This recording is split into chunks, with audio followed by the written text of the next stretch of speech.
At the guild master, Schmidt, fumes over a delay, complaining that they are behind schedule. He curses, blaming someone named Sieg. Nearby, two adventurers echo the sentiment, questioning when their weapons will be ready. Elsewhere, in a sunlit forge, the young blacksmith Sieg hefts his hammer, a determined look on his face as he prepares to begin his day's work. He brings the hammer down, sparks flying from the glowing ingot. A firm resolve settles within him. He will no longer be bound by anyone. He will live freely, dedicating himself to his craft. This resolve leads him to confront the guild master directly.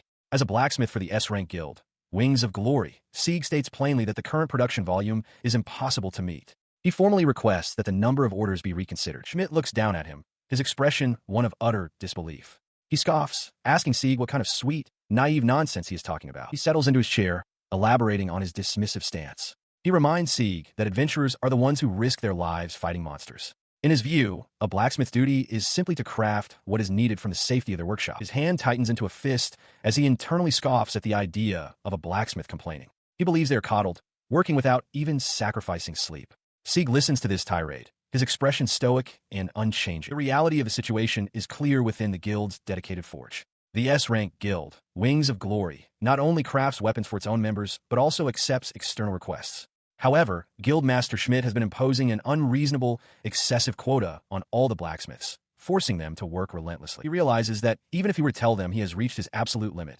his words would fall on deaf ears.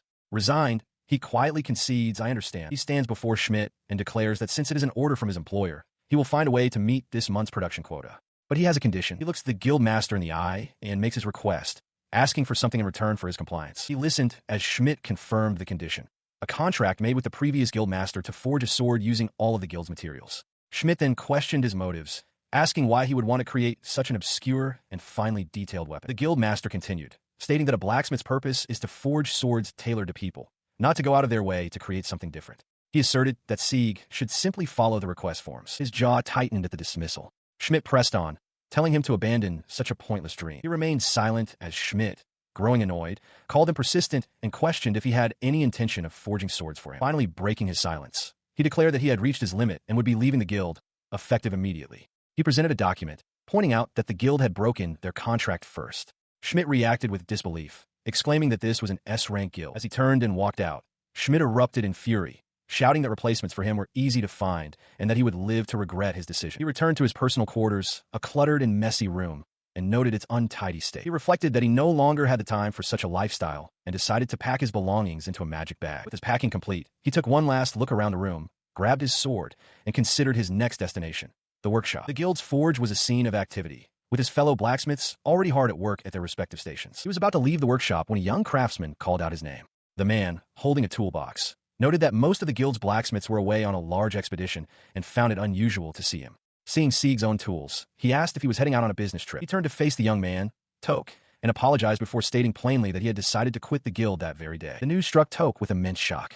He stammered, unable to comprehend the decision, and asked what would happen now that Sieg, the only person capable of working with enormous steel, was leaving. Sieg calmly replied that there were plenty of others who could replace him. Toke, however, was distraught, muttering that it was only because of Sieg's constant support that the others were able to barely manage their work. The young craftsman's concern then shifted to Keed's weapon, reminding Sieg that he was its creator.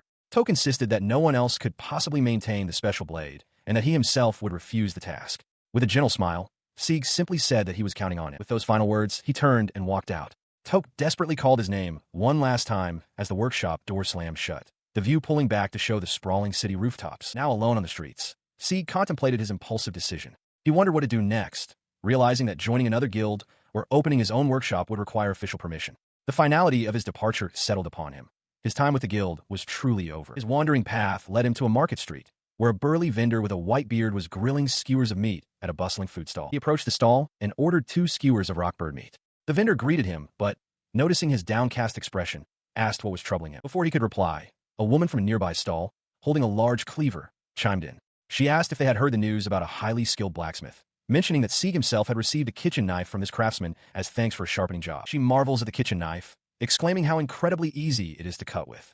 Glad that he likes it, she offers Sieg a piece of the food she has just prepared, telling him to have a taste. He takes a bite while resting on a nearby fountain, remarking on how delicious it is. He realizes the meat juices are still intact because the fibers weren't crushed.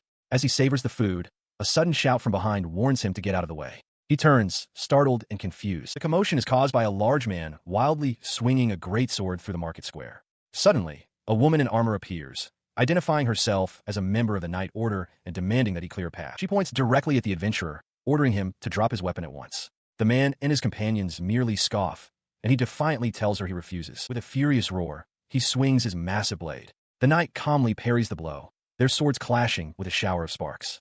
From the sidelines, Sieg observes that she clearly possesses skill. The force of the impact pushes her back, her boots scraping against the cobblestones as she struggles to hold her ground against his superior strength. He presses his assault, mocking her by pointing out the difference in their swords' weight and size, boasting that she cannot withstand his attacks. Sieg watches the exchange, thinking the sound of the clashing metal is unpleasant. He notes that her long sword is designed for piercing, not for blocking such heavy blows. The ruffian brings his greatsword down in a powerful overhead cleave, putting all his weight behind the strike. With a sharp crack, the knight's blade shatters under the immense pressure. She stares in shock at the broken hilt in her hand, realizing that the pride of the Scarlet family, her sword, has been destroyed. He looms over her, a triumphant sneer on his face. Seeing her defenseless, Sieg immediately sprints forward to intervene. The nearby vendors recognize him as a blacksmith and wonder aloud if he shouldn't be stopped. He steps between the ruffian and the kneeling knight, reassuring her that it's all right. The aggressor scoffs at the intervention, but Sieg remains focused, drawing a slender, dark blade from its sheath with a sharp metallic ring. Enraged, the ruffian leaps forward, bringing his massive greatsword down in a powerful overhead strike. The onlookers watch in horror as the heavy blade descends, only to be cleanly severed mid-swing. With a single, impossibly swift motion, Sieg's thin blade intercepts the heavy weapon, slicing straight through the steel. The result of this incredible feat leaves Liliana staring from the ground, her eyes wide with utter disbelief. She's not the only one stunned. The surrounding crowd murmurs in shock, questioning what kind of thin sword could possibly cut through a long sword. Sieg stands calmly over the broken weapon, his own dark blade held steady, a silent testament to its power. He glances back at Liliana, noting that she seems to be all right, before turning his cold gaze upon the adventurer. He issues a clear warning. If the man insists on continuing his rampage, he will be the next to be cut down. The threat is effective. The ruffian is subdued as other knights arrive to take him into custody. The knight he had attacked rises, thanking her rescuer for saving her in a dangerous moment and introducing herself as Salcasia Scarlet of the Third Night Order. Sieg simply notes that she isn't hurt. She persists, calling him her benefactor and asking for his name. He turns away, replying that he hasn't done anything of consequence. With that, he begins to walk away. Liliana calls out, pleading for him to wait, explaining that she hasn't properly thanked him and still has questions. Unstopping, he merely tells her to keep up the good work and continues on his way. In the wake of his departure, the knight, Liliana, turns to the onlookers, demanding to know the identity of the man who saved her. The vendor's assistant is still in shock, but the older shopkeeper calmly identifies the mysterious swordsman as a blacksmith, remarking on his incredible skill. Liliana can scarcely believe it, marveling at how he cleaved a sword in two with just one strike. The memory of the act flashes through her mind, a single, fluid motion that seemed to defy possibility. Meanwhile, the blacksmith himself walks away from the scene, his thoughts lingering not on his own victory, but on the impressive quality of the blade he had just destroyed. Elsewhere, in a workshop, the young apprentice Toke is questioned by a fellow craftsman. The man wants to know what makes Sieg so remarkable, pressing Toke on why Sieg used that particular blade and why he doesn't let others use it, suggesting it wouldn't be an issue for someone trustworthy. He stammers, admitting his knowledge of Sieg is limited.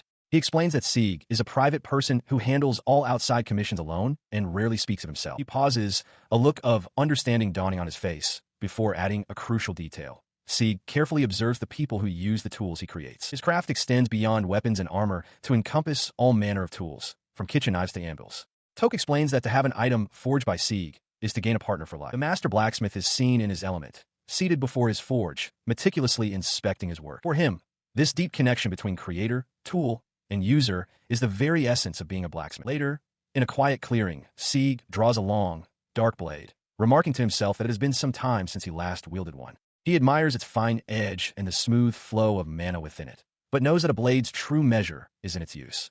This sword, he affirms, is a singular creation, forged for him and him alone. He gripped the hilt of his blade, a profound realization washing over him. More than anything, he found beauty in a perfectly forged sword.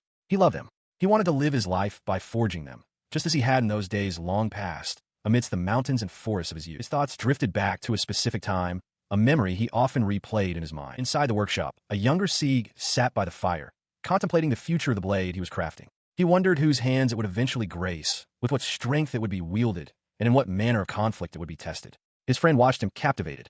With a determined look, the young blacksmith hammered the steel, vowing to create a sword that would surpass the one from that fateful place.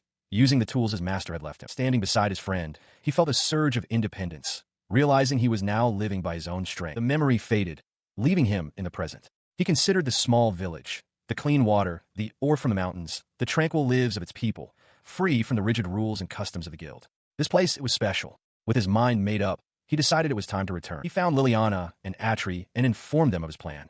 He was returning to the swordsmith village for a while. His destination was the village of his memories, a place nestled among the mountains. It was time to forge a new legend, to have his name echo through stories yet to be told. A carriage rolls to a stop, the sound of its wheels grinding on the road. Inside, a young man with dark hair named Sieg looks out, a sense of nostalgia washing over him as he returns to his old village. The driver announces that they have arrived. He steps onto the familiar ground.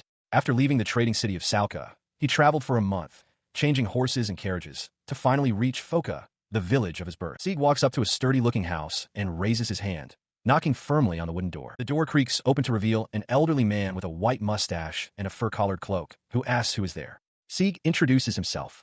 The man's eyes widen in surprise. It is the village chief, who exclaims Sieg's name, remarking on how much he has grown. Inside, the two sit across from each other at a long table. The village chief leans forward, his expression serious, and bluntly asks if Sieg has quit his job. He continues, surmising that the guild's policies didn't suit Sieg. The chief notes that no matter how many high-volume requests Sieg fulfilled, he was never given the chance to forge a proper sword. Sieg listens, his own resolve hardening. His ambition has always been clear, to create a sword that would surpass even his own father's work. He believes that here, in his hometown, is where he can forge the greatest blade. He confirms the chief's understanding of the situation.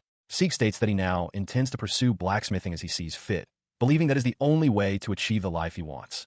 The chief looks on, adding that in the countryside, there are people who will properly evaluate his skills. The chief smiles faintly, remarking how much Sieg resembles his father. He then offers Sieg his old family home and workshop, asking if he would want to live there. Without hesitation, Sieg declares that he would. With that settled, the chief explains that Foka Village's current blacksmith is getting old. He looks directly at Sieg and formally asks if he would take on the role of the village blacksmith. He accepts the offer with a confident smile, assuring the chief that everyone will be overjoyed to have an S-rank guild blacksmith in the village. He declares that he will make anything they need, from swords to farming tools, and tells the chief to leave everything to him. The chief closes his eyes, a wave of relief washing over him. He reflects on how, in the past, they could only rely on Sieg for polishing work, and that eventually, even those small requests had dried up. Before he can continue down that somber path, Sieg cuts him off, insisting he not speak of such things. Energized by the new purpose, Sieg runs through the woods, a realization dawning on him with excitement. The old place was truly still standing. His pace slows as he emerges into a clearing, laying eyes on a familiar wooden house, weathered by time and overgrown with weeds. He approaches the front door, noting the cobwebs clinging to the entrance. He pushes the door open to reveal a spacious workshop inside. Dust motes dance in the light, filtering through the grimy windows, and cobwebs hang from every surface.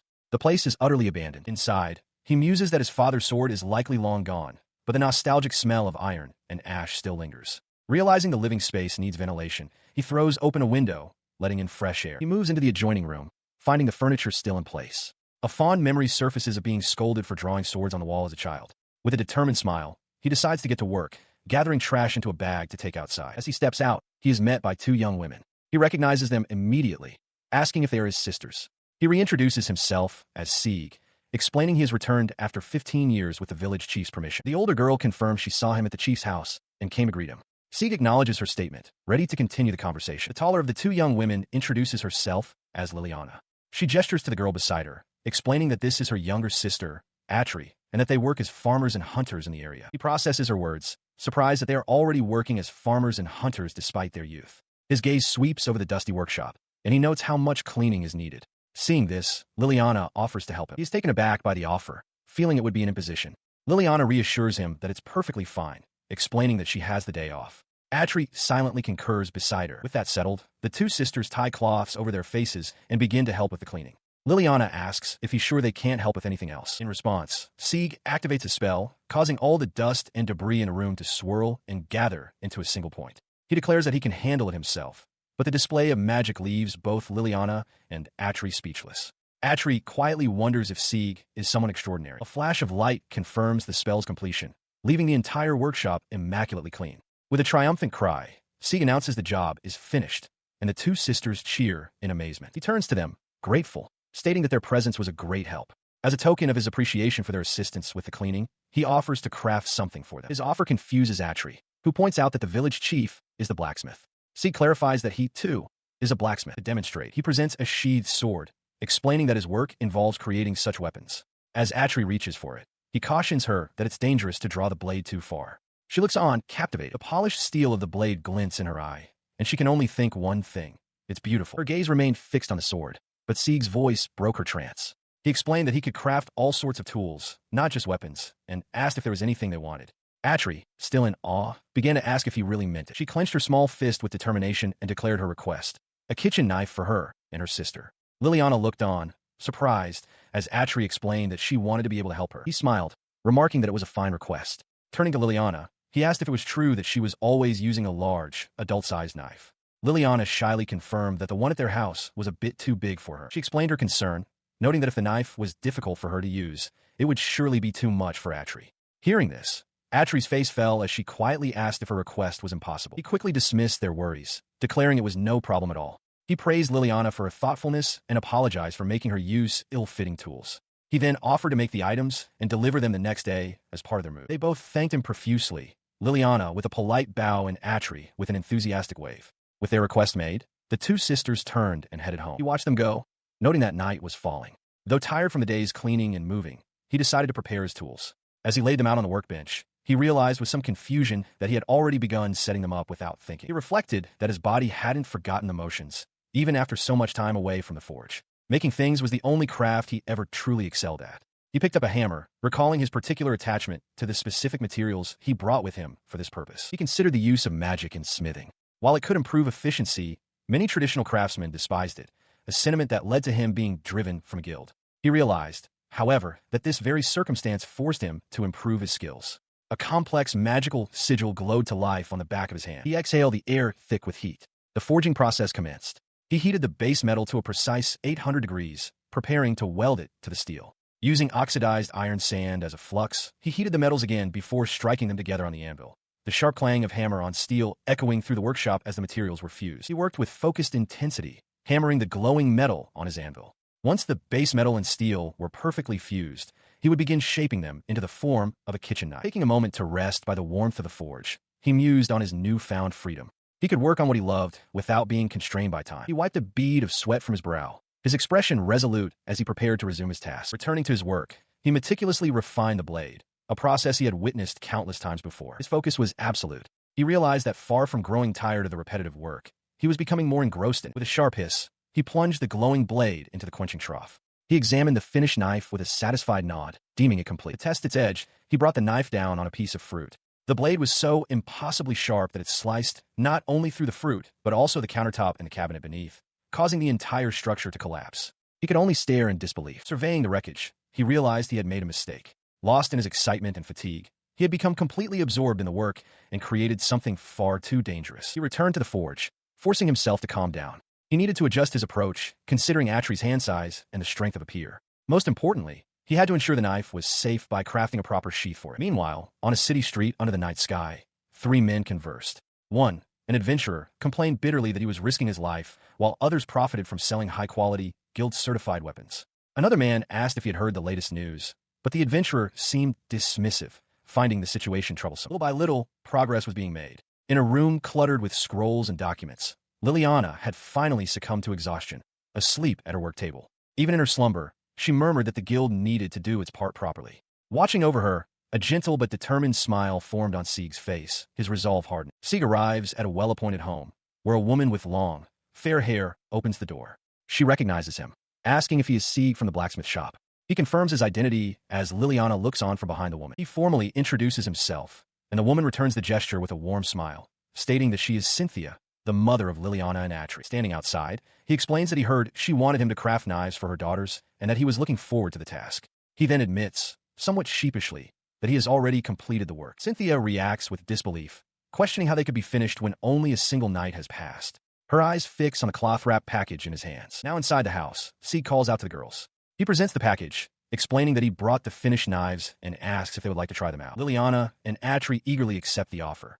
Liliana thanks him profusely as she holds her new knife, while Atri excitedly raises her hand, declaring that she wants to use hers as well. The two girls fall silent, each holding their new blade.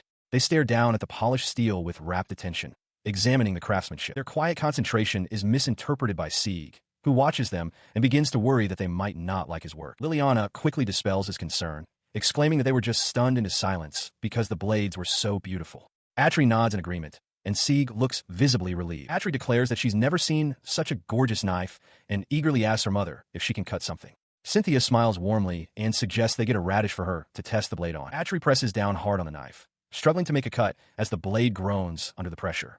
From the doorway, Sieg calls out, telling her to wait and that she's using far too much force. He enters the room, startling the three women gathered around the table. Atri looks up from her task, surprised by his sudden appearance. He moves to stand behind her, gently guiding her hand. After confirming she isn't hurt, he instructs her to try again, this time letting the weight of her hand alone guide the blade. With a smooth motion, the knife glides through the vegetable. Liliana watches, amazed at the perfect cut, while Atri expresses her delight. Liliana agrees that the result is excellent. Inspecting her own knife, Liliana asks how he could have possibly known the right dimensions without taking any measurements. Sieg explains with a confident smile that he gathered all the information he needed when he first shook their hands. He elaborates that for a blacksmith, a simple handshake reveals a wealth of information.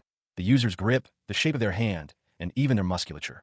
Liliana is amazed by this insight. Sieg concludes that his job is simply to use that information to craft the perfect tool for the client. Touched, Liliana thanks him for the wonderful knife, and a bashful Atri echoes her gratitude. Atri clutches the knife to her chest, her face alight with pure happiness as she vows to treasure it. Watching her, Sieg reflects that her joyful expression is more than enough reward, and that it is moments like these that truly save a craftsman's soul. His mind drifts back to when he accepted the commission at the guild. He recalls pouring his very soul into crafting the knives, driven by the desire for their new owners to see and appreciate their quality and the enjoyment he found in the work. The memory darkens as he recalls his past. He was once known as the Wing of the Future Light, a reputation that, ironically, led to him being forbidden from ever forging his sword again. Pulled from his somber reverie, he stands motionless.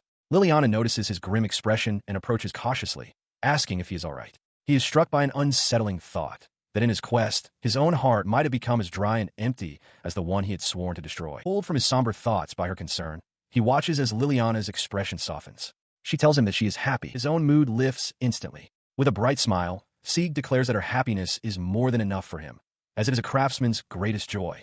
He feels a renewed desire to create tools that are extensions of the people who use them. As they speak, Atri approaches, her eyes sparkling with admiration for Sieg. She timidly asks if she can make a request for something she wants him to craft. He turns to her, asking what she has in mind. Atri excitedly requests a bow. She explains that her mother, Cynthia, was a skilled hunter, and she wants to be like her.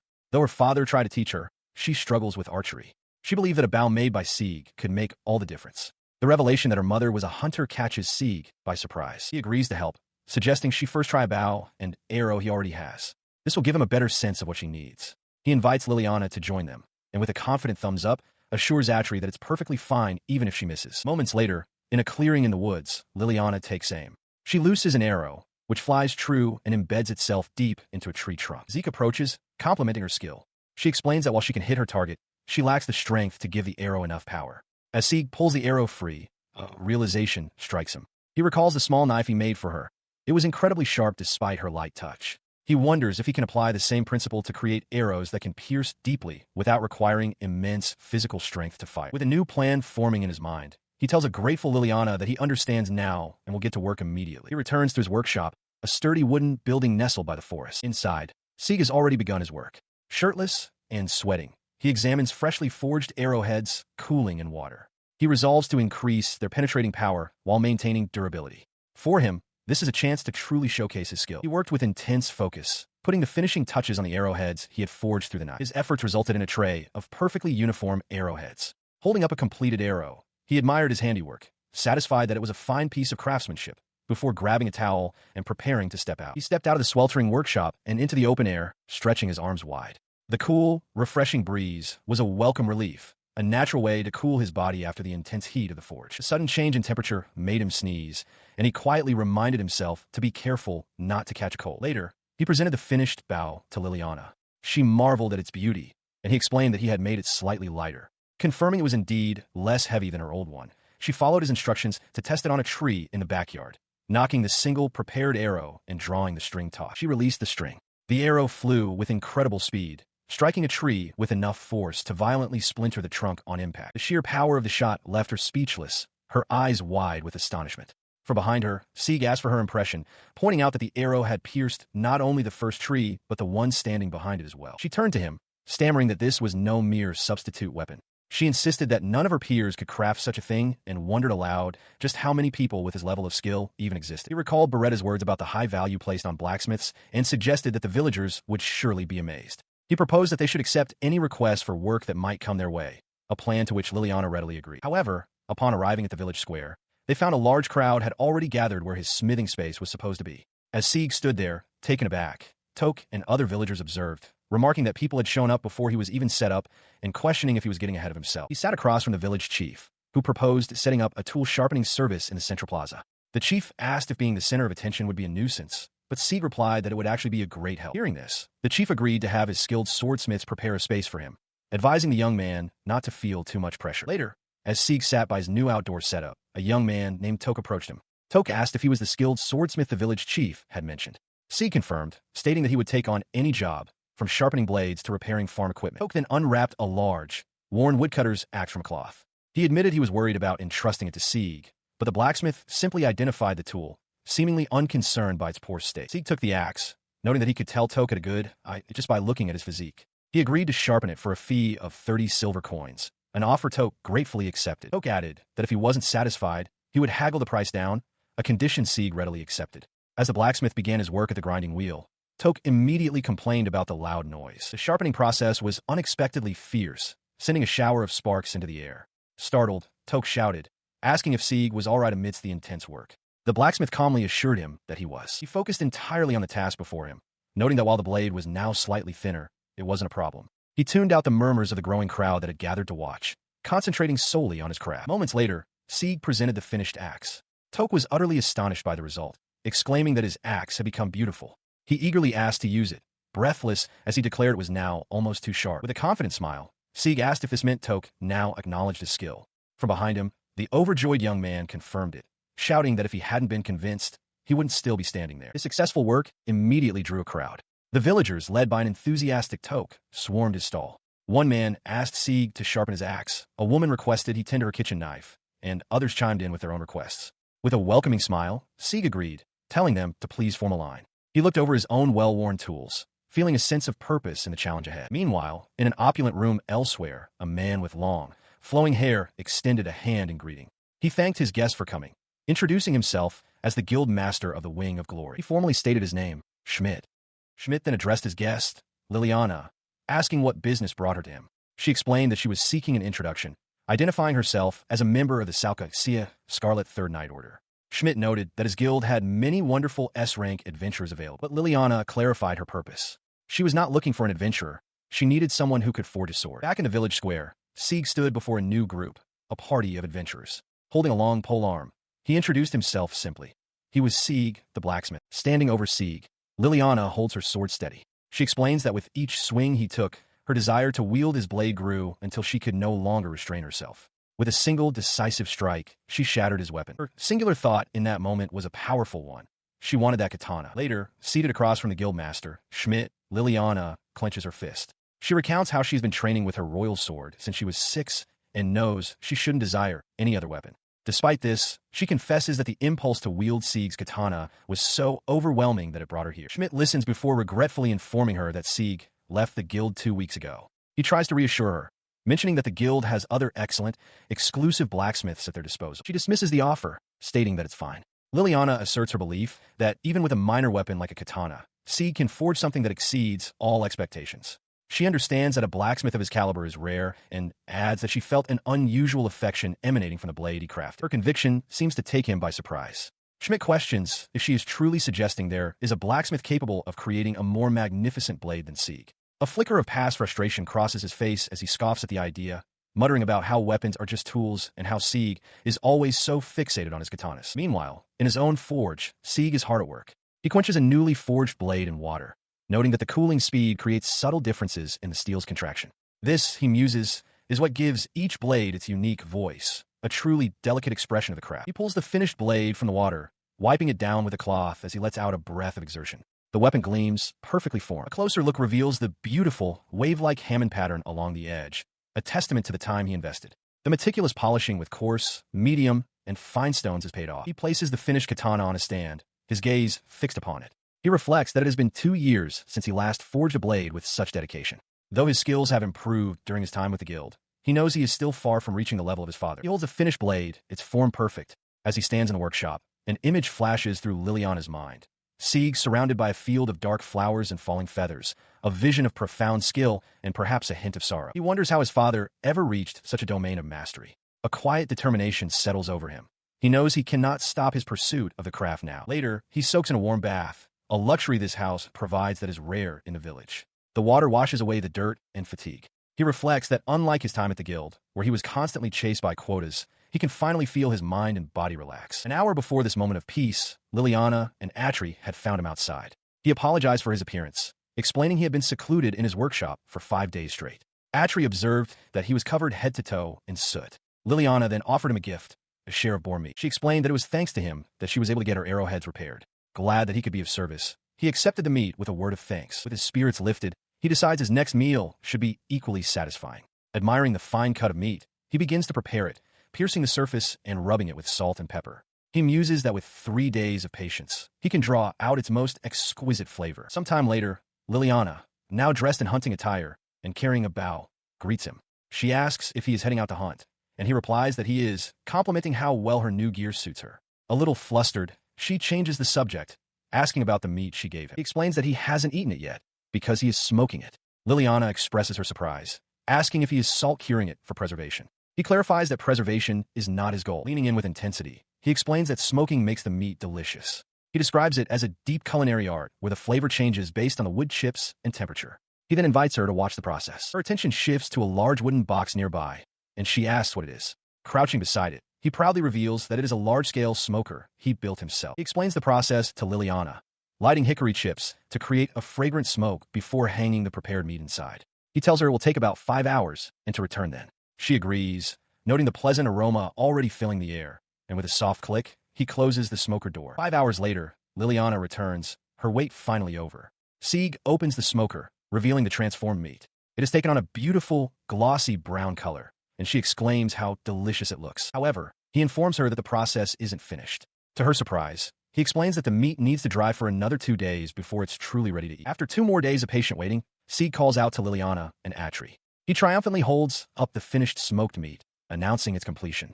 Liliana is overjoyed, exclaiming that they can finally eat it. He mentions wanting to share it with everyone and asks about their mother, Cynthia. But Liliana, her patience worn thin, insists they eat it now, just the 3 of them. She frames it as a chance to win over more converts to the art of smoking, and Sieg readily agrees. At the table, Liliana admires the elegant aroma and rich color of the sliced meat. Sieg explains that since the prep work was already done, he simply grilled it. Lifting a piece, he declares the Iwanori smoked barastiki complete, its scent filling the air. Together, the 3 of them give thanks for the meal and prepare to dig in. He takes the first bite.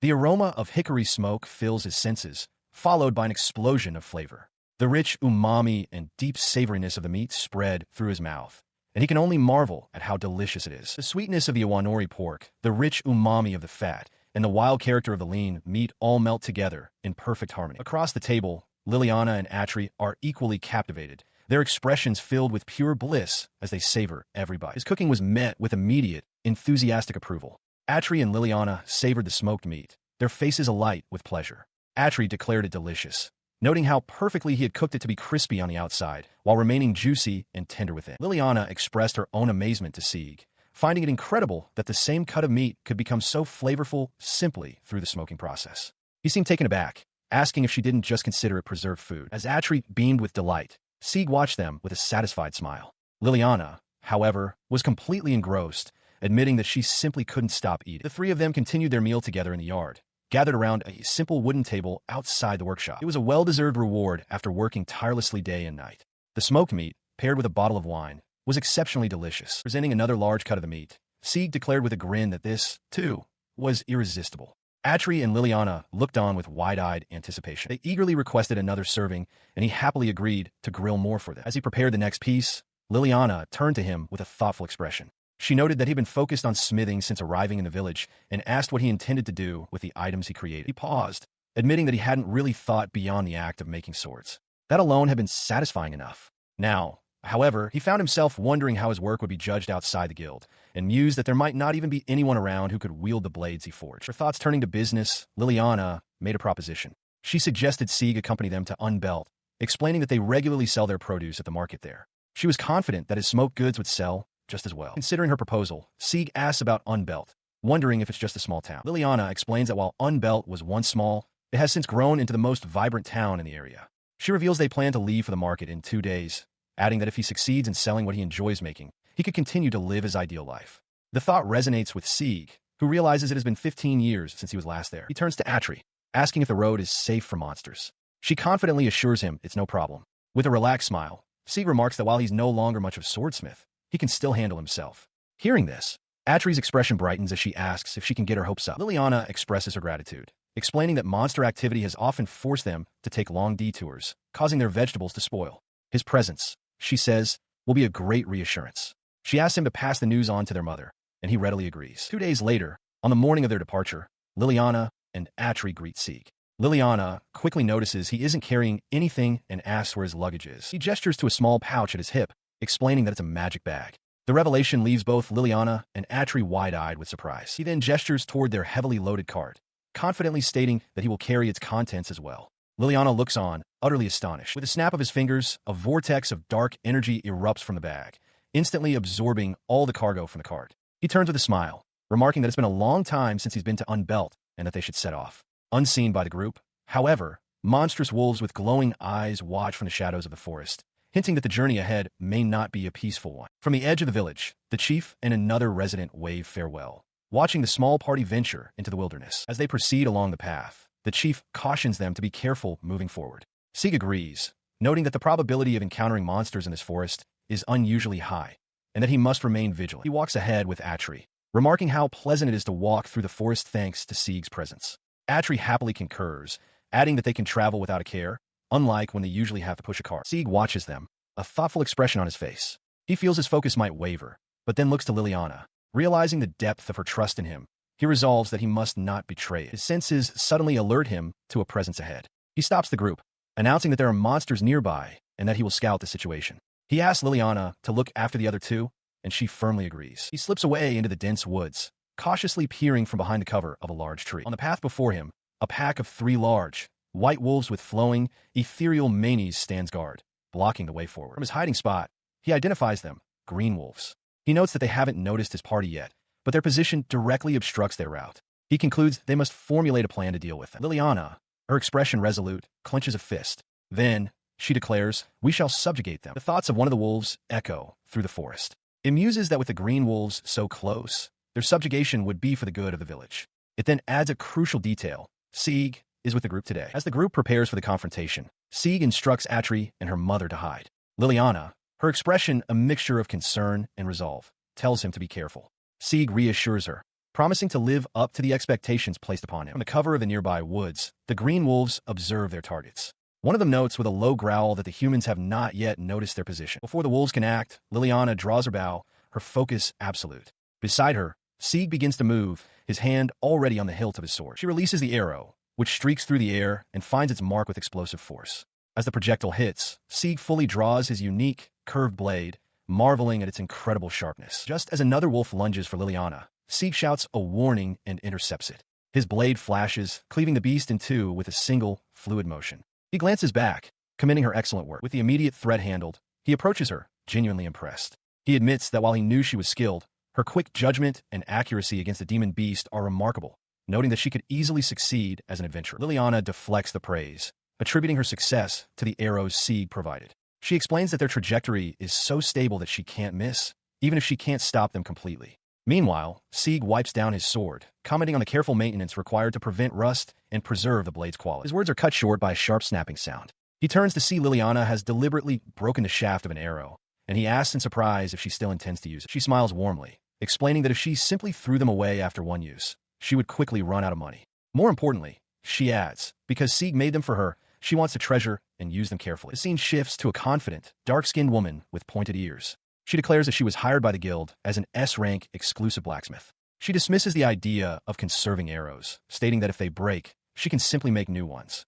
After all, she asks, isn't that what a blacksmith is for? Sieg explains to Liliana that he prefers making things for people whose faces he can see. He offers to immediately fix any minor warping on her equipment, asking if she would be all right with that. He then declares that she is the #1 customer of his workshop. Hearing this, Atri beams with delight and offers a heartfelt thank you. He assures Liliana that when the time comes, he will help her, revealing that he was genuinely searching for a free forge in this borderland. Sometime later, as the group travels through a wooded area, a loud growl echoes from Atri's stomach. She announces that she is hungry, prompting Sieg to suggest they rest nearby, to which Liliana agrees. Taking a seat, Sieg opens a large wicker basket and proposes they all have a meal together. Liliana and Atri are delighted to find spring vegetable sandwiches, which look delicious.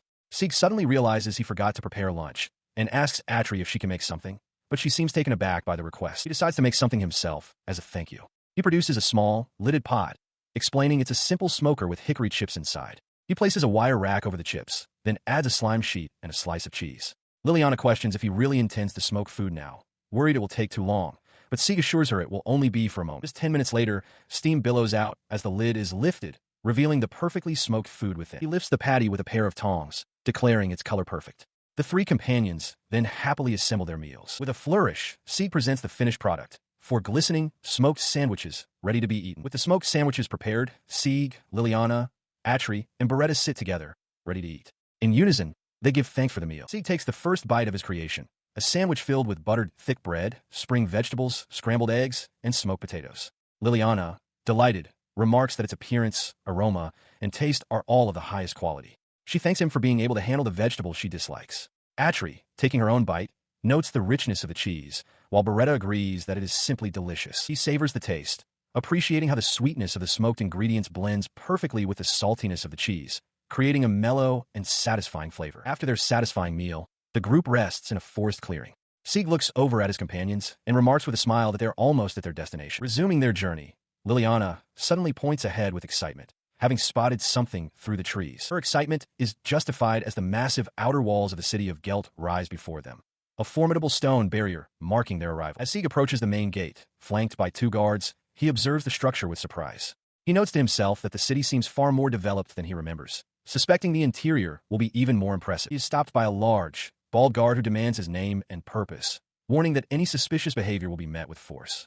Sieg calmly explains that he is here to retrieve some luggage he sent ahead. He then introduces himself as a swordsmith from the Jobin Smithy. Here to sell a blade he has crafted. The guard, his expression still stern, questions him about being a swordsmith. In response, Sieg gestures to the katana at his hip, offering it for the guard's inspection. The guard agrees to check it. His skepticism vanishes the moment he holds the weapon. His eyes widen as he examines the blade, murmuring that it is a beautiful sword. He recognizes it for what it is, a katana. The captain lets out a hearty laugh, dismissing his previous intensity as a joke. He grants Sieg passage, asking if he plans to sell his wares in a free market. Sieg confirms that he does. He tells Sieg he'd be interested in seeing his other creations sometime, warning him not to cause any trouble. Sieg agrees, then steps into the bustling city. The vibrant energy of the streets is a stark contrast to the quiet village he's used to, and he takes in the sights of the free market. Rows of stalls line the stone streets, crowded with merchants and patrons haggling over goods. He finds an empty table and decides it will be his spot. After paying a silver coin to rent the stall, he receives a wooden tag as proof of payment. Nearby, the young craftsman, Tok, notices another blacksmith setting up shop. With his swords and daggers neatly arranged on the table, he stands ready, steeling himself to begin selling his wares. As evening approaches, not a single customer has stopped by his stall. He begins to feel disheartened. Tok watches from a distance, thinking it was a foolish endeavor to sell unbranded weapons in a city like Gelt. Just then, a familiar voice cuts through the quiet. The guard captain has returned, asking if any items are still available. Surprised by his return, C confirms that he has plenty of stock remaining. The captain expresses his own disbelief, wondering how a craftsman of such skill could have failed to make a single sale. He asks the captain not to make light of the situation, but the large man insists his judgment is sound. His mind flashes back to the katana from the gate, a blade of exquisite beauty, forged purely for combat. The captain examines the blades laid out on the table. He finds the swords and daggers so beautiful that he can't imagine them being used in battle, questioning if they are truly meant for combat. He speculates aloud, asking if Sieg is an apprentice to the famous swordsmith Jobin, or perhaps a smith for a specialized organization, as his name is not well known. After a moment of silence, Sieg simply smiles, expressing his gratitude for such high praise from a warrior like him. He watches as the guard captain firmly grasps his hand. The captain introduces himself as Garland, telling the young blacksmith there's no need to be so formal. Sieg agrees, addressing the captain by his new name. He then asks if anything has caught Garland's eye, noting that he is looking for a sword. The blacksmith, however, is too proud to simply accept a handout. Sieg invites him to inspect a short sword, and Garland accepts. The captain draws the dagger from its sheath. He examines the blade with a discerning eye, nodding in approval at the fine craftsmanship. He confirms it is a good weapon and declares that he will take one. He hands over a pouch of coins, deciding it's best to buy it now. Garland mentions that he also sells smoked goods as a hobby and asks Sieg to purchase one in return. Garland lets out a booming laugh, calling Sieg a strange fellow for selling weapons alongside smoked food. He tells him to come by his place for some smoked goods sometime, then turns his attention to a man passing by. The man is offered a piece of the smoked meat. He tries it, and his eyes widen in utter disbelief. He throws his head back, shouting in astonishment at the incredible flavor. He immediately demands to buy all of it. Introducing himself as the owner of the most popular restaurant in town, he declares his confidence in his palate and insists on selling the goods in his shop. Sieg can only stare, bewildered that his smoked goods are selling, not his swords. Meanwhile, deep within the 27th floor of the dungeon, a swordswoman reflects that a blade is meant to find the one who needs it. With a powerful cry, she unleashes a devastating strike against an unseen foe. Her blade shatters upon impact. The swordswoman stares in shock as the pieces of her weapon fall to the ground, her companions crying out in alarm. The swordswoman now stands before Sieg's stall, presenting her broken katana. She explains that her blade has chipped and realizes she must go to Sieg's place at once. Atri observes that the mercenary king has bought nearly everything, but his business for the day is concluded. Nearby, Sieg excitedly points toward the stall, urging Liliana to look at the weapons for sale. Atri watches them, musing that as adventurers for hire, their interest in a weapons shop is natural. He notes that Sieg seems a bit younger than Liliana, who cautions her companion about his tendency to get into trouble. Inside the shop, the vendor presents a long sword to Sieg, identifying it as a katana. He invites the young adventurer to draw the blade. As Sieg unsheathes it, the polished steel glints brightly, capturing his complete attention. He stares, mesmerized, until Atri's voice cuts through his focus, asking if it wasn't very interesting. Startled, Sieg quickly refutes the idea, exclaiming that isn't true at all. Holding the katana aloft, he marvels at how stars seem to sparkle along the blade's edge. He admits to himself that he has never seen anything so incredible before. Atri watches him with a knowing smile, pleased by the unexpected and genuine reaction. Liliana, however, remains skeptical. She questions if Sieg can truly tell if it's a good weapon, reminding him that he bought a fake not long ago. Flustered, Sieg insists that this time is different and that the weapon is clearly genuine. Stepping forward, Atri addresses the vendor directly, stating his desire to purchase the katana. He offers 200 gold coins. The price stuns Liliana, who exclaims in disbelief that such a thin sword could cost so much. Atri explains that the blade is not made of common steel, but a special material. Crafting it, he continues, requires decades of training and experience. He acknowledges that while he'd heard the steel was expensive, he finds the high price understandable. Sieg and Liliana bow their heads apologetically. Overwhelmed, Sieg clutches his hair, lamenting that 200 gold coins is completely out of his reach, an amount an E-rank adventurer like him couldn't earn in 10 years.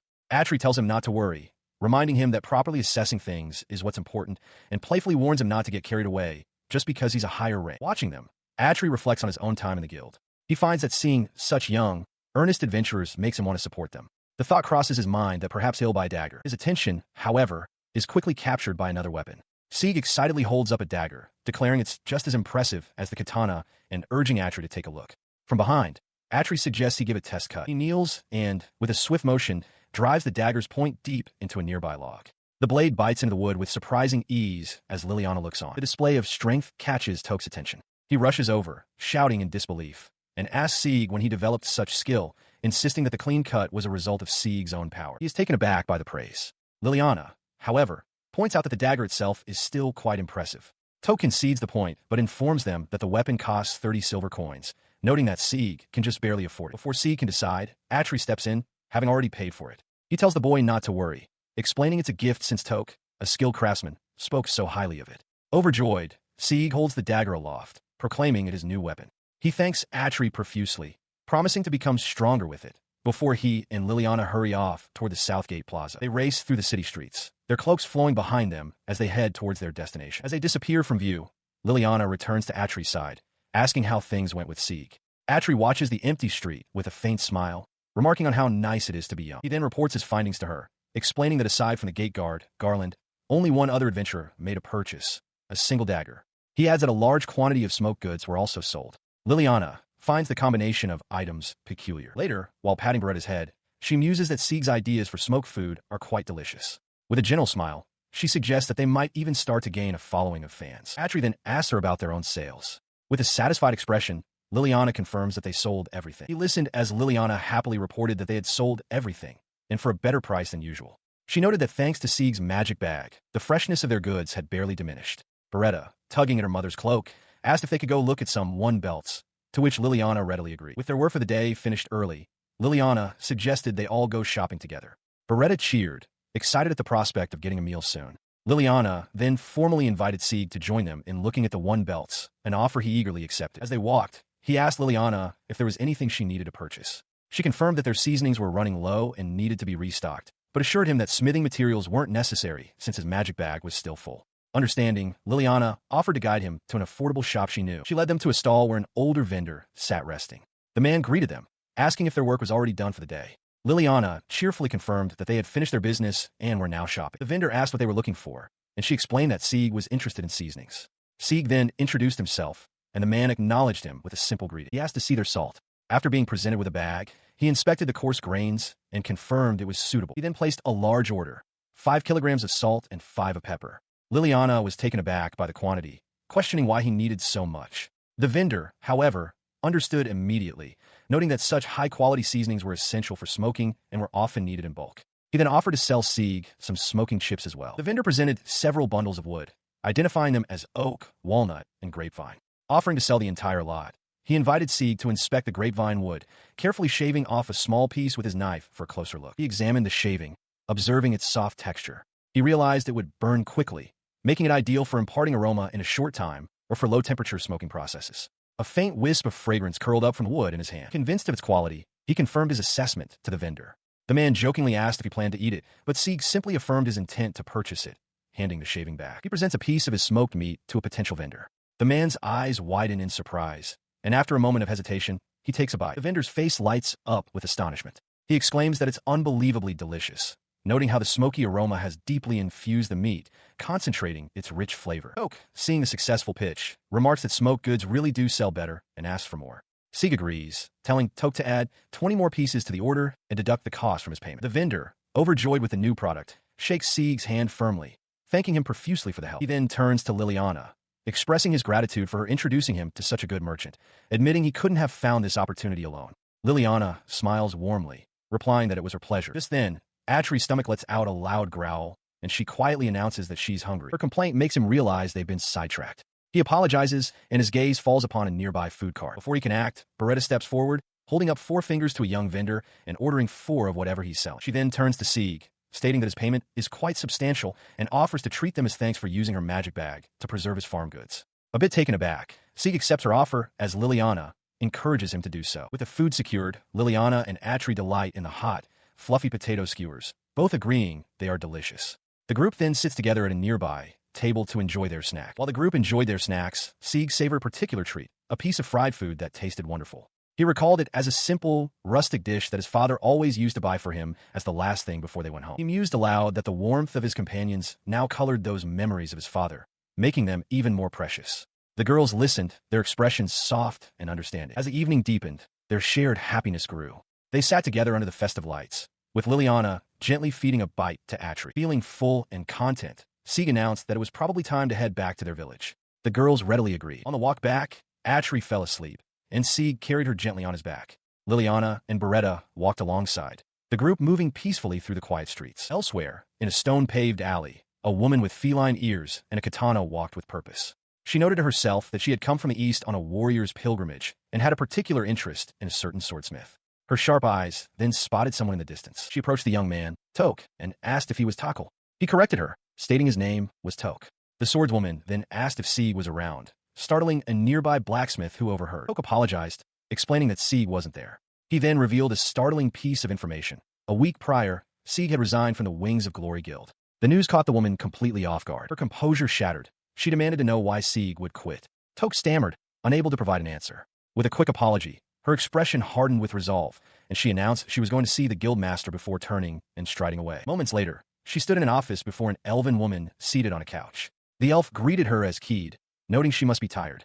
Without preamble, Keed made her request clear. She wanted to be told the detailed reason why Sieg had left the guild. She listened as the guildmaster began her explanation. According to her, Sieg was a selfish blacksmith. When told to simply do his job and craft some minor swords, he apparently grew angry at being ordered around and quit the guild of his own accord. She questioned if that was truly the guildmaster's role, finding it difficult to believe that someone like Schmidt would assign such a trivial task to their exclusive blacksmith. She added that it was a grave insult to mock a blade in front of its wielder. The guildmaster sighed, wondering aloud how much she should reveal before dismissing the matter entirely, claiming their S-rank guild could easily find another skilled blacksmith.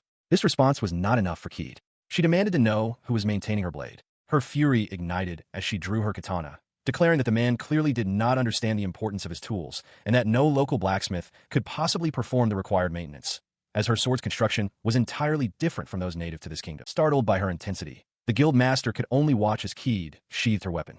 The swordswoman stated that she understood the situation and would handle the designated request promptly before turning to leave. She announced her intention to find Sieg herself. A silent, urgent thought propelled her forward. She had to finish this mission and get to her Sieg without delay. Inside his workshop, Sieg takes stock of his sales, holding a hoe. He muses that while 3 short swords were sold, not a single farming tool was purchased. He declares it's time for a review session. He considers that in the 15 years since the area was developed, the demand has clearly shifted from farming tools to weapons. The reason for this shift is the town of Route itself. With people coming from outside its protective walls, there is little need for the residents to be self-sufficient. Still, he realizes it was too soon to judge based on a single attempt. After all, his own skills have not yet been fully demonstrated. This line of thinking prompts a frustrated facepalm from Toke. Undeterred, Sieg decides to prepare for the next sale, planning to first increase the stock of the popular short swords for Liliana, and then to introduce new items, like specialized arrowheads. With renewed purpose, he unfurls a large sheet of paper on his work table. He is determined to make the people of this town understand his power through the weapons he creates. Inspired by the image of another focused craftsman, he immediately sets to work, sketching designs and making notes. He believes that if he can create swords that capture people's interest, customers will surely appear. His planning quickly turns to action as he begins forging at his anvil, hammering with intense focus. The days blur into a cycle of relentless creation. He ignores delivery deadlines and personal interactions, pouring all his energy into making weapons. Wiping sweat from his brow, he admits that continuing at this pace for a week is exhausting, and his head is starting to feel foggy. A week later, the intense labor is complete. Sieg stands in his tidy workshop, wiping down a tool, his new creations laid out neatly on the central table. He looks weary but resolute. He decided it was time for a short break. Lately, the days had grown warmer, but he'd spent them all going back and forth between his house and the workshop, feeling the seasons change only from the confines of his work. Stepping out onto the porch, he stretched his arms high, resolving to take a walk for a change of pace. As he walked, he spotted 2 familiar figures in the distance, Liliana and Atri.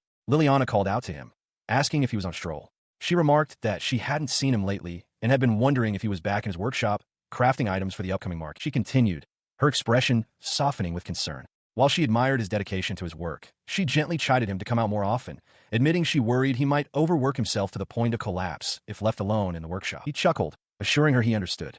Changing the subject, he asked what the 2 of them were up to. Atri explained that they were weeding the field, a daunting task given its vastness. He wondered aloud how they managed such a large plot of land. Atri immediately suggested he lend a hand, and Sieg readily agreed, thinking that pulling weeds would be a welcome distraction. Crouching down to pull weeds alongside her, he found the simple task strangely nostalgic. Atri voiced a similar thought, asking him how long it had been since he'd last done any farm work. He replied that he had helped out a bit as a child, but not since his mother's passing. The thought brought back a distant memory, a sunny day in the fields, with his mother kneeling beside him as they worked together. The memory faded, and Atri's voice brought him back to the present with an apology for her thoughtless question. He quickly reassured her, saying there was no need to apologize. He was no longer at an age to be bothered by such things. Liliana approached, having overheard their conversation.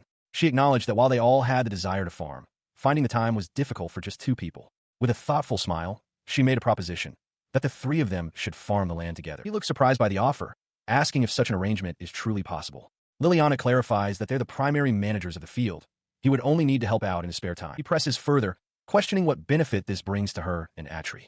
Liliana explains that it's a common arrangement among farming families, as they always need extra hands during the harvest. She adds that having a strong man to help would be a significant advantage. She continues, mentioning that having him accompany them to One Belt again, as he had before, would also be a great comfort. A memory of their past travels together brings a gentle smile to her face. His wish granted, Sieg enthusiastically accepts her offer, asking to be allowed to join them. Atri cheers, thrilled at the prospect of working together. A warm smile spreads across his face. 3 days pass. While he had initially thought he would only join in occasionally, Liliana approaches him with a request. She calls his name and asks if he is available to start the farm work early the very next day. He confirms he is free and asks what they will be doing. Liliana informs him that they will be harvesting the spring cabbages. The thought of the harvest fills him with anticipation. The following morning, he finds Liliana and Atri by a large wooden cart. They greet each other warmly, and Liliana, noting their early start, suggests they head directly to the field scheduled for harvest. As they walk, he turns to Liliana, admitting that something has been bothering him. She looks back, ready to listen. His gaze sweeps across an immense field stretching to the horizon, blanketed with produce.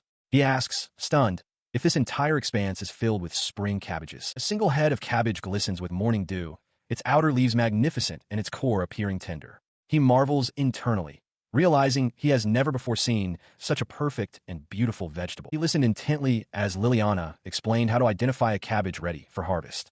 She instructed him to judge its size by hand, noting that the ideal ones are firm with a bit of springiness. He stroked his chin, absorbing the new information. Putting her advice into practice, he gripped the cabbage head. He realized it was a delicate balance. One that was too hard or too soft was no good. The firmness reminded him of iron, a familiar sensation for a blacksmith. Liliana then demonstrated the proper harvesting technique, tilting the cabbage to push aside the outer leaves and cleanly slicing the root with a knife. Understanding, Sieg declared he would try it himself, asking if the core was the right place to cut. Atri confirmed that it was. He carefully made the cut and successfully pulled a large cabbage from the ground, his eyes sparkling with accomplishment. "I got it," he exclaimed. Atri praised him, noting it was a good job for a first-timer, while Liliana added that he just needed to trim the bottom a little more. His own success was quickly put into perspective as he watched Liliana and Atri work. They moved with a blur of speed and precision, harvesting cabbage after cabbage with practiced ease. He could only stare, impressed by their skill, as Atri offered a small, proud smile. After a period of hard work, he sat down to rest, breathing heavily but with a look of satisfaction.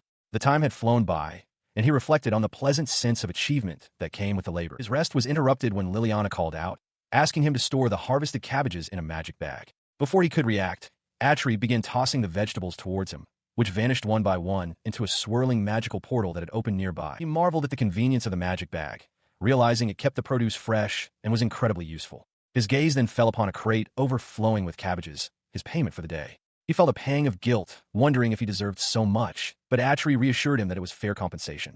Touched, he resolved to help them more proactively from now on. As the day ended, Liliana invited him to stay for dinner, promising a meal made with the very spring cabbages they had just harvested. He was stunned by the luxurious feast laid out before them, a spread he admitted he could never cook himself. They all sat at the table, ready to eat. He took his first bite, and his eyes widened in astonishment. The flavor was incredible, and he could only exclaim at its unexpected sweetness. He took a bite, his eyes widening in astonishment. The cabbage was incredibly crisp and sweet, completely unlike any he had ever tasted. He could feel his entire body revitalized by the freshness of the ingredients. Liliana, holding a dish, explained that spring cabbage is known for its soft leaves and strong, sweet flavor. The flavor permeated the entire dish. The stew itself was intensely sweet, having absorbed not only the essence of the spring cabbage, but the rich umami of all the other vegetables simmered within it. He ate with unrestrained enthusiasm, the delicious meal bringing a bright expression to his face. Across the table, Liliana, Atri, and Beretta watched him, their faces alight with warm, gentle smiles. After they finished eating, Liliana asked if he had business in the city of Unbelt again. Sieg confirmed that he did, explaining that he was planning to head there in about 2 days. Liliana then offered for him to travel with them, an invitation he eagerly accepted. Elsewhere, a young man with reddish-brown hair was lost in thought, realizing with some concern that if he let too much time pass, people like Toke and Garland might forget about it. With their plans settled, the group gathered by the cart outside the farmhouse, preparing to set off for the city. As they walked along the path away from the farm, Sieg calculated the travel time. He figured a round trip would take at least 6 hours and began to ponder how he might be able to return more quickly in the future. Upon reaching the city gates, Sieg approached one of the guards. He inquired about the whereabouts of Garland, hoping to find it. The guard granted him entry, explaining that the city guard was currently on patrol. He mentioned that their station was on the East Street, but they weren't always there. Sieg bowed his head slightly, thanking the guard for the information. Now inside the city, Sieg stood alone on a stone street, holding a small, faintly glowing object. He watched as Liliana, Atri, and Beretta ascended a nearby staircase, parting ways for now. He pauses his search, observing a nearby food stall. The vendor seems to be considering a change of location, a difficult choice given that it might confuse his regular customers. Sieg watches the scene unfold, a pensive look on his face. His thoughts are interrupted when he notices a line of people forming nearby. Turning to them, he asks what the queue is for. A man with his hair tied back looks over and asks if this is, in fact, the line for his shop. The question leaves him stunned. The man, along with a bald man and a woman beside him, clarifies their purpose. They have all been waiting for him to open his shop. His gaze lifts beyond the small group, and the true scale of the situation becomes apparent. A massive queue of people stretches down the cobblestone street, far more than he could have ever anticipated. He can only stare, utterly shocked, wondering why so many people have gathered. In a bustling market square, a young, dark-haired man addresses a crowd that has gathered before his stall. He confirms they are all waiting for him to open, explaining that someone named Garland helped spread the word about his shop. With a friendly smile, he asks for their patience, promising he will be ready to serve them shortly. He then gestures invitingly towards his stall, encouraging everyone to come and take a look at his wares. Inside, he enthusiastically serves his first customer, a man with his hair tied back. He points out his selection of short swords and long swords, and even suggests adding some iwanashi jerky to the man's purchase. The young vendor smiles, pleased with the interaction. He then turns his attention to the next customer, a woman, asking about his smoke products. She inquires if the smoked jerky is 8 silver coins per bottle, which he confirms. After completing the sale, he prepares for the next person in line. To his surprise, the first customer returns, holding up 2 fingers to request 2 more smoked jerky items and some smoke powder. The vendor notes the man's interest, mentioning that he also has blades and daggers available, as he himself is in need of a spear. Another customer, a burly man in a fur-collared cloak, approaches with determination. He declares he won't be leaving this time and asks for the phantom smoked good, smoked bacon. The vendor acknowledges the order and hands him a freshly sealed jar. The man wastes no time, opening the jar and taking a bite. His eyes light up as he exclaims how delicious it is, the flavor growing deeper with every chew. He explains that rumors of exceptionally tasty smoked goods being sold in the Free City have been spreading, which is what brought him here. The vendor listens with a slightly bashful expression. The view pans over the long line of eager customers. A woman with a large traveler's pack observes the scene, noting that the people gathered are gourmands from Wan Belt, all seeking these famed smoke products. She identifies herself as a peddler who deals exclusively in fine foods. The crowd surges forward, their voices overlapping as they call out their orders. One woman asks for smoked nuts. Amidst the chaos, the young vendor holds up a hand to calm them. With a confident smile, he clarifies that this is not a smoked goods shop, but a blacksmith's forge, and politely asks them to wait their turn. He had managed to sell all of his smoked goods, bringing in a considerable amount of money. However, despite the bustling business, not a single one of his swords had been sold. His gaze fell upon the rows of blades laid out on his stall, the very reason he was there, yet they remained untouched. This culinary success brought him no joy. He sat slumped beside his stall, a sense of frustration washing over him, knowing he shouldn't be pleased with this outcome. As he stewed in his thoughts, a voice greeted him. The vendor began to explain that he was out of smoked goods, but the newcomer interrupted, stating that he hadn't come for food. The man's intense gaze and confident smile were unnerving. Startled, the vendor stammered a proper welcome, a sudden feeling of unease creeping over him. The customer pointed out that he was the first person to approach the stall for something other than food. The vendor acknowledged this, a hint of disappointment in his voice despite himself. The man's demeanor shifted, becoming more direct. He asked if the vendor knew anything about blades, revealing that he himself was an expert, and requested to see one of the swords. Complying with the request, the vendor presented one of his katanas, handing it over hilt first. The customer accepted it with a simple word of thanks. The man began his inspection, drawing the blade just enough to examine its quality. He let out a slow breath, his entire posture straightening with focus as he held the weapon. With the blade fully revealed, the man's aura changed completely. The vendor watched, a sudden realization dawning on him.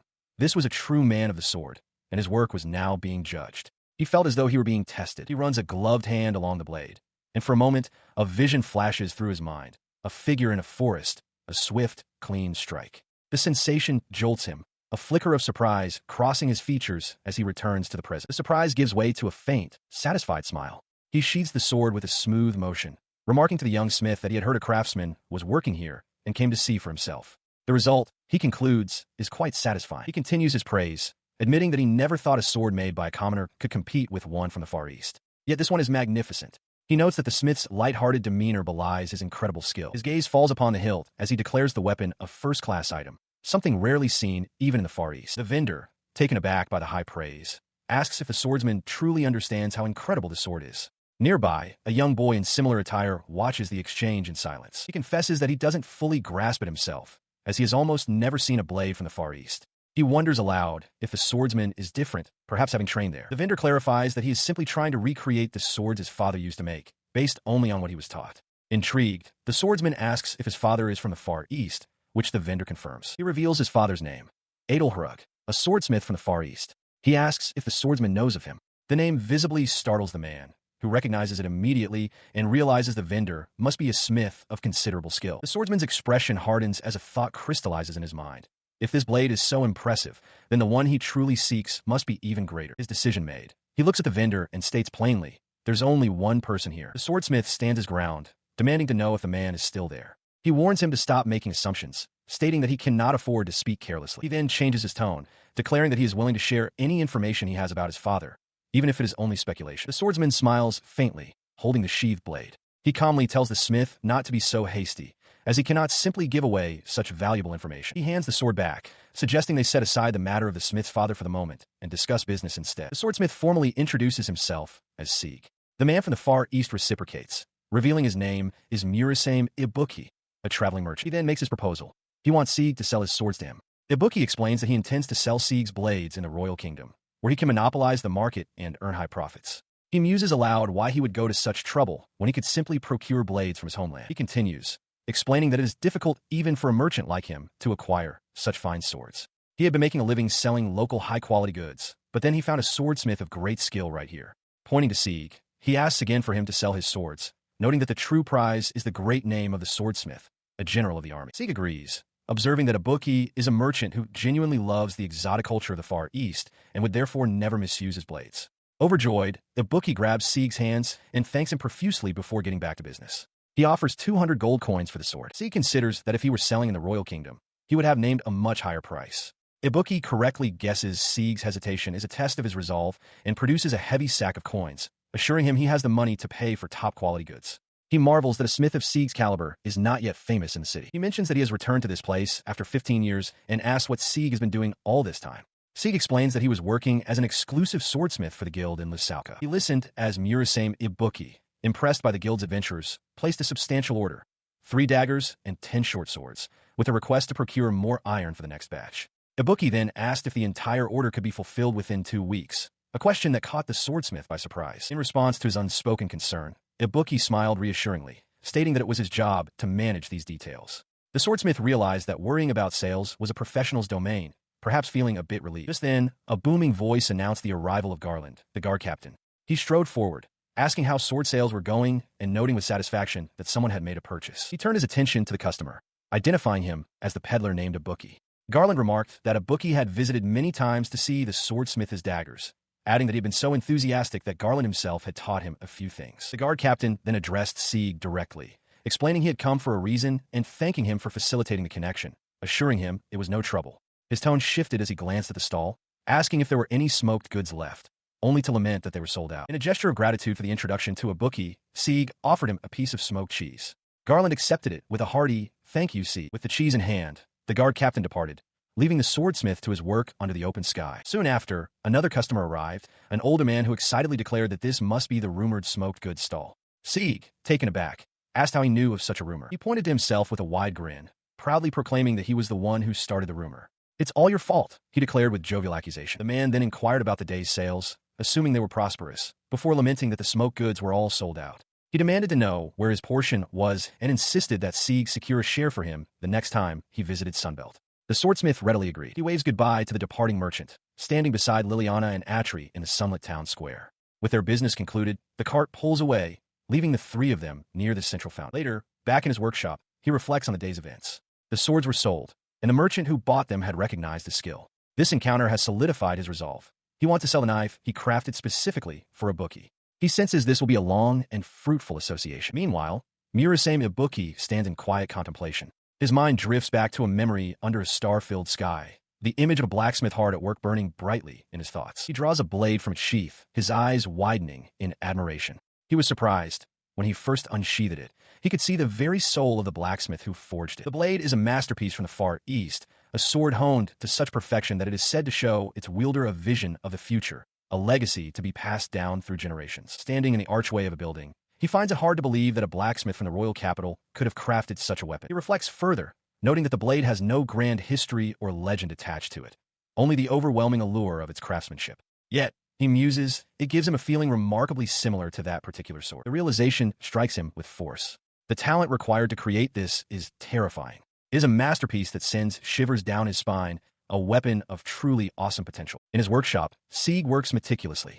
After filing the steel, he carefully carves intricate characters into the blade, his focus absolute. Stepping outside for a moment, he takes a drink from a bottle of water. He sighs in appreciation, thinking to himself how delicious the water is and how it reflects the quality of the surrounding environment. A sound from the doorway catches his attention. Seeing his usual equipment in the back room, he decides it's better than nothing and firmly grips the hilt of a longsword. The sound was Liliana, who greets him with a cheerful hello. Sieg, surprised, wonders if she came to check on him. She immediately notices the weapon and asks if it's a new sword he's made. He explains that it's still a work in progress. The blade itself is mostly finished, but it's far from complete. He continues, detailing the next steps of forging the blade and then sharpening it with a whetstone. He remarks that sword making is truly a difficult task, adding that the more time and effort a piece requires, the more endearing it becomes to the creator. Sensing his focus, she asks if something is the matter. She then states her purpose for visiting. She has a request. She explains that she has brought down some prey and asks if he would accompany her to see it. He agrees, and they walk away from his home together. Before leaving, he steps back inside his room to retrieve the sword he was holding. She leads him to an impressive kill, a massive deer lying motionless in a clearing. Seek comments on its large size, estimating it must have lived for 8 years. Liliana mentioned she had considered asking him to make arrows from it, but she is certain the antlers struck a vital point. She acknowledges it would be a waste not to use the animal properly and promises to take it to heart. He advises that to drain the blood from the body, they should hang the carcass from a high place. He explains that this is a crucial step. If it isn't done quickly, both the flavor and the preservation of the meat will be compromised. With the plan established, he takes out a knife and makes the first precise incision into the animal's thick hide, beginning the process of dressing the kill. He notes that while the carcass is in good condition, the time it took to retrieve it means they should discard the innards. He did, however, make use of the fresh liver. Liliana agrees. He then asks what she plans to do next, pointing out the hide is also quite large. Liliana suggests they walk to the nearby lake to soak it, asking if he can carry it in his magic bag. They arrive at the edge of a vast, serene lake nestled among mountains. As Sieg wades into the water, Liliana remarks on its beauty. He agrees, lost in a memory of swimming and fishing there as a boy, which prompts her to ask if something is the matter. Her thoughts turn back to the task, and she asks if she can collect the meat the following day. She offers to help, but he reassures her it's fine, promising to give her an extra portion as thanks. She smiles, content with the arrangement. Later, back in his workshop, Sieg examines 2 massive, glistening cuts of thigh meat laid out before him. He marvels at their size, estimating they must weigh at least 10 kilograms. The quality of the venison is exceptional.